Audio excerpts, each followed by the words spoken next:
Andrew, and I am the 5 p.m. chef. Welcome back to my channel. It's great to see you all again. Today, I just want to do something a little different, a little quick, but something that's really nice and special that you can throw together very, very quick for that Valentine's Day dinner. I know it's next week, but this gives you a chance to go out and get something if you need it. It can be super, super quick, or you can let it cook a bit longer once it's done, and it'll just get more and more tender and more delicious. So, without waiting any longer, let's swap some cameras around, and let's show you what we have going today. So, those of you who've seen the channel before, you've seen me work with pork tenderloin. We're going to do it again, and we're going to stuff it again, but this little recipe is actually called 3 Little Pigs. And for the simple fact, along with the tenderloin, we have what's known as a cacciatore sausage, which is a dry cured, not smoked sausage. This one's really, really hot, so it's just going to bring a lot of flavor to everything. And then we have some Italian sausage. So 3 Little Pigs, the tenderloin, the sausage, and the other cacciatore sausage. Both of, camera won't focus, there we go. Both the Italian sausage and the cacciatore are going to add a lot of flavor into pork tenderloin. And once we've stuffed it, then you're going to see the next step. So really the first thing to do is just to get the stuffing ready. So I'm just going to break up the Italian sausage. Now I got sausage that was in a casing, so I took it out. But if you're able to get just fresh sausage meat without it being packed, feel free to use that too. I just use what I have available. Now I'm not adding any extra seasoning to this. There's tons of spices and everything already in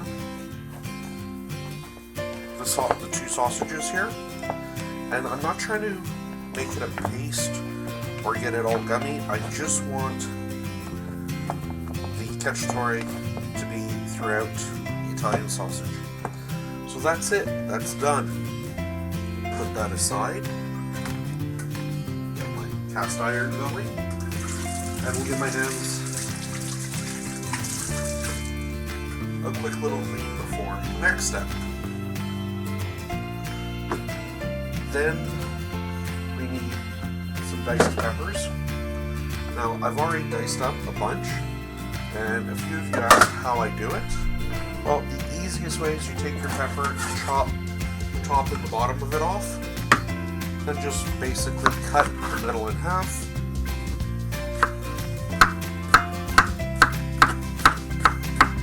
It's as simple as that. This is also a great way of doing it if you're making kebabs. There's shish kebabs that you're going to do on the barbecue. It's just a real fast, simple way of chopping it up. So in there I have 1 red and 1 yellow pepper. That's it. We move back to our tenderloin. Now there's a few ways you can do this. One, you can cut medallions, which are just little discs of the meat. Then poke a hole and stuff it into a hole. Or the way I like doing it is I just think it makes a nicer presentation. Is I'll butterfly, or at least I should say not butterfly, but I should say thin down, open up the tenderloin. You try and want to get it just like that. So it gives you a good surface area to stick some of the stuffing. Then we're going to put in our filling. And again, I'm not trying to squish or pack this in, but I want it so it's going to stay in place. So just like that is good. So far, really, really simple. The hardest thing for some might just be slicing up that tenderloin. If we want, we can tuck in that little tail, and we just roll this up.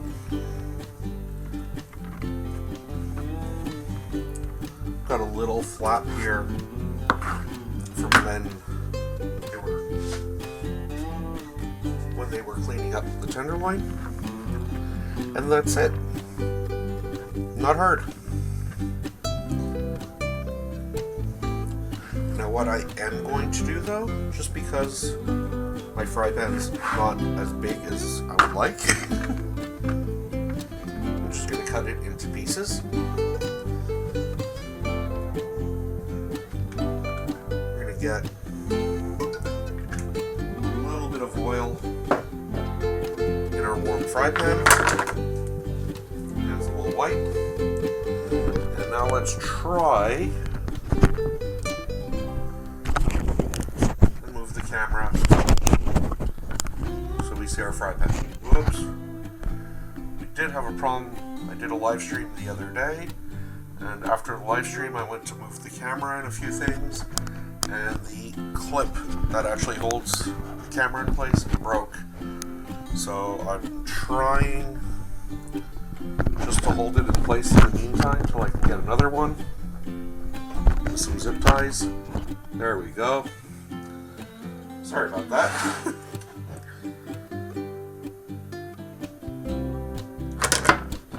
So my oil is getting nice and hot.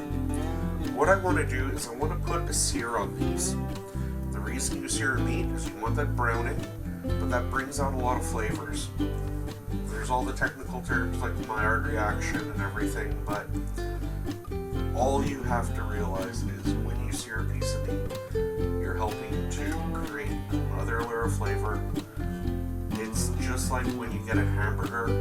Oop, cameras trying to focus. There we go.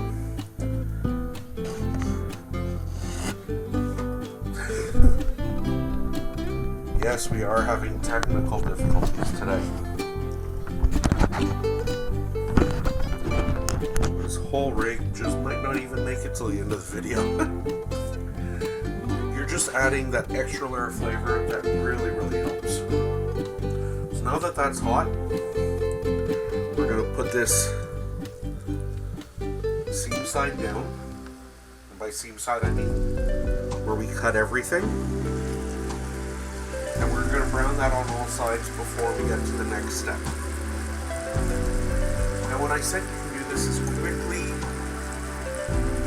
or take as long as you want, you can cook it, do the whole meal just in your fry pan. It'll be ready in about 20 minutes and you're all set. It'll be a great dinner. I'm just trying to find my tongs.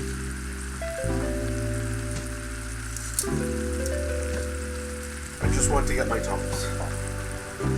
And for those of you wondering, the other tenderloin that's on the board, I'll do something else with that.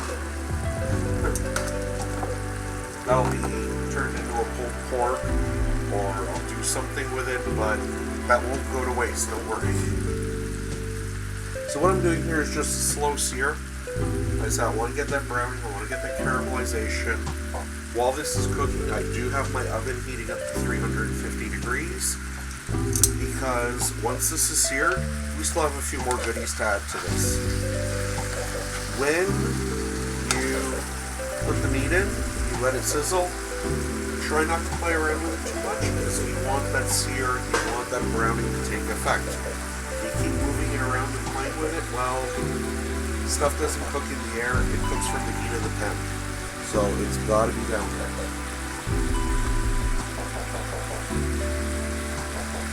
Now I did have some of the extra sausage meat left.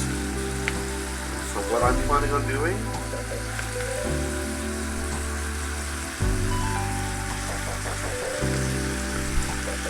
this can just go in here.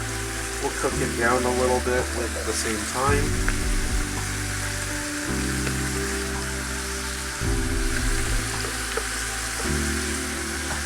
Again, nothing going to waste.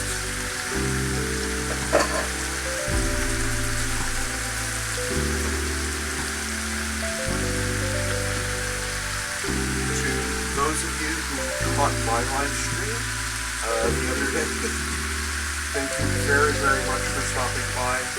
That was an unexpected stream. I decided I was going to try it out and see how it went, and a lot of you came by and a lot of you liked it. A lot of you also checked the replay out, so I'm very happy and very thankful to them. I'm doing today's video a little bit late because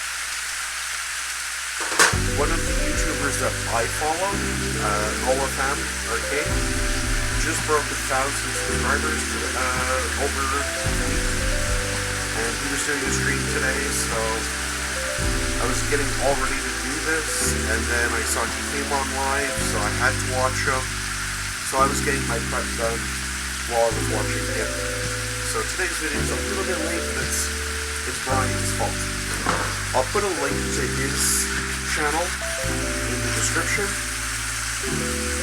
What he does with VR, virtual reality, is just incredible. He's the dad of 2 great girls, and he deserves everyone to follow. He's such an excellent guy.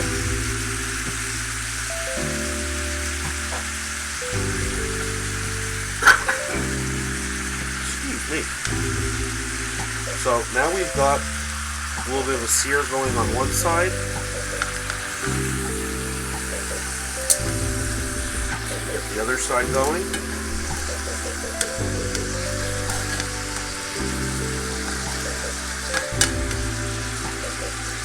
I say, with all the flavors that we're going to get from the 2 sausages, I'm not going to be adding a ton of other things to it. There's really, really no need. One thing I will add, just because I really, really like the flavor of it, I think it adds a nice richness and depth. And, well, in this case, another little layer of heat, because I do like some spicy stuff. Is just some spicy smoked Hungarian paprika.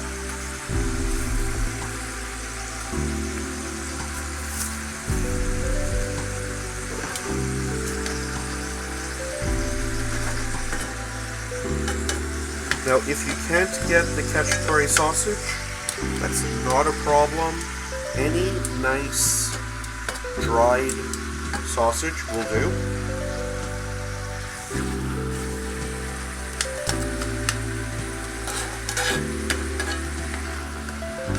If your butcher sells it by the pound, or your grocery store sells it by the pound where they cut it for you, ask them to taste a piece first.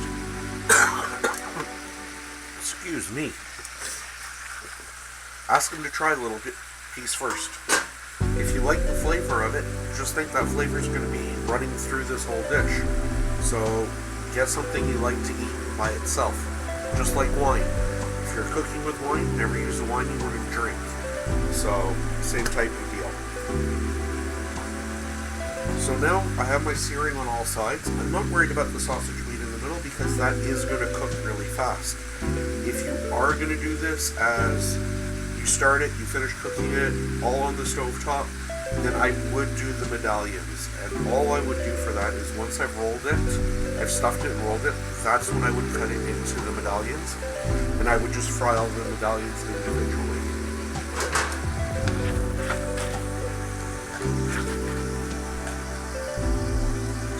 I've got my color that I want.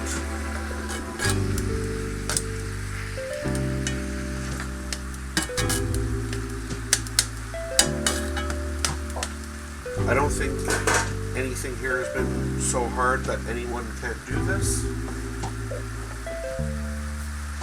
We're going to take some of those peppers that I showed you I diced before.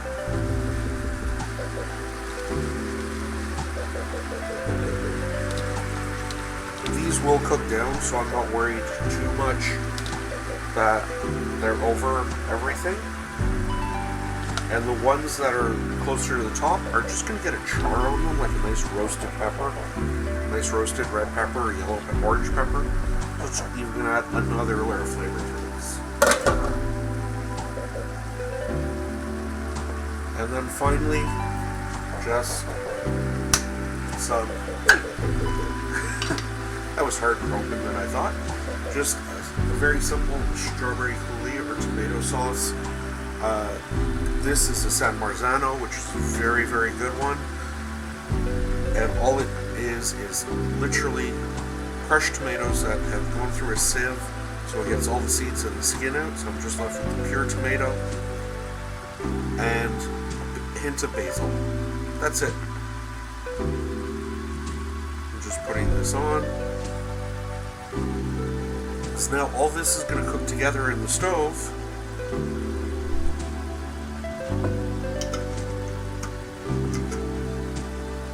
All this is going to cook together in the stove. I dropped my cloth, so we're making that up. And create a great sauce that will serve over some pasta on the side.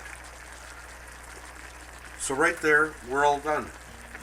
I can turn the burner off, and this, without burning myself like I did in the live stream. I was thinking more of the live stream than I was what I was doing, and I, like an idiot, reached in and pulled out the pizza we were making with my bare hands. So yeah, that was really, really good. Also, to go along with dinner tonight, we've got a focaccia bread that we made. This is with rosemary and garlic.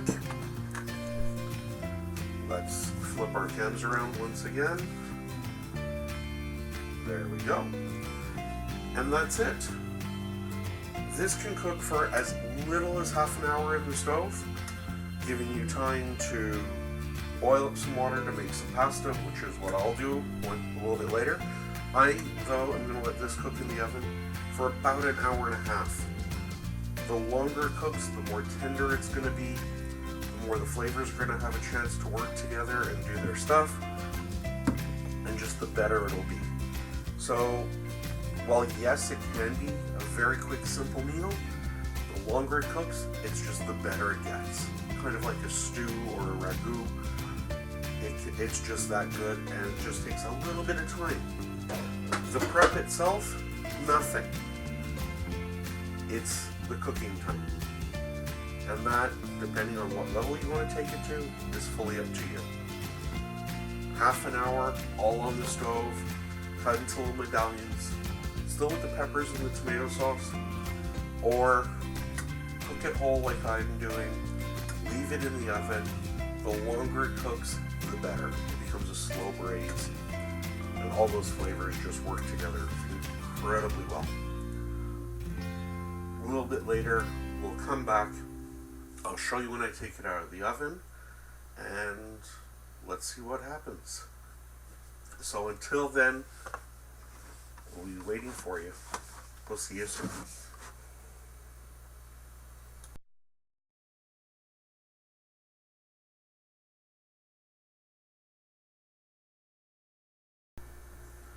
Hello everyone and welcome back. Well, dinner is served. I let it cook for an hour and a half. That's just how I wanted it. Cooked up some pasta. Everything is all set. And this is what it looks like. So you can see how the pork here is just literally pulling apart. Nothing to it. It's beautiful, tender, and gorgeous. The peppers have softened up. That little bit of extra sausage meat from both the cacciatore and the Italian sausage have cooked through. That's made a really, really nice sauce. And the meat itself, like I say, is just so tender. Everyone goes like, why are you cutting right in your fry pan? It's cast iron. It can take it, and then some. Try and get a nicer cut so that we can see. There we go. See, it's so tender, it's just falling apart here. And we can see there the sausage filling is all the way cooked through. So, to make it easy, as I say, because this is just quite literally falling apart, I'm just going to put that to the side with the noodles. Move that aside. Get our plate. I figured it was easier to do this than it was to play around with trying to move the camera again.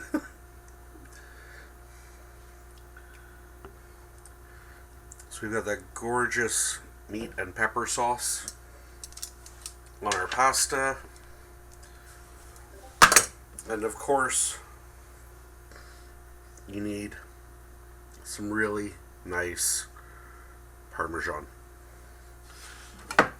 Wherever possible, try not to use the grated stuff in the green can. You just don't know what you're getting. This is a 8-year-old. Sorry, I wish it was an 8-year-old. I don't make that much. This is an 8-month-old Parmesan from Italy. Really, really nice. It's not super strong, but it's got all the flavor you want. And on a simple dish like this, we have so many other flavors going on, from the cacciatore sausage and the Italian sausage, and of course the pork tenderloin. It's going to be a great meal. So, there we go. So as I said, while this is a very, very fast and simple meal to prepare, it can take very little time if you cook it on the stove, or if you're cooking it in the oven, it'll take a bit longer, but you'll get a nicer product. So with Valentine's coming, great, simple, easy dish that'll impress your loved ones, and you know what's in it. You aren't going to a restaurant and spending, God, around here it's about $100 per person for a preset dinner that you may or may not like, that's been mass produced, and spend that money, buy a nice bottle of wine, or go to your local French pastry shop and get a nice little cake or something for dessert. Spoil your loved ones there, instead of just wasting the money on a bad meal that you really don't want anyway. So, I hope you try this. I hope you enjoy. If you're new to my channel, thank you for coming by. I hope you liked what you've seen, and that you'll take the time to hit the subscribe and the bell icon. The more subscribers I get, the more I know you enjoy what I'm doing, and the more videos it'll just encourage me to put out in the future. So, please, until next time we meet, take care of your loved ones and take care of yourself, and we'll see you again. Thank you for stopping by my kitchen.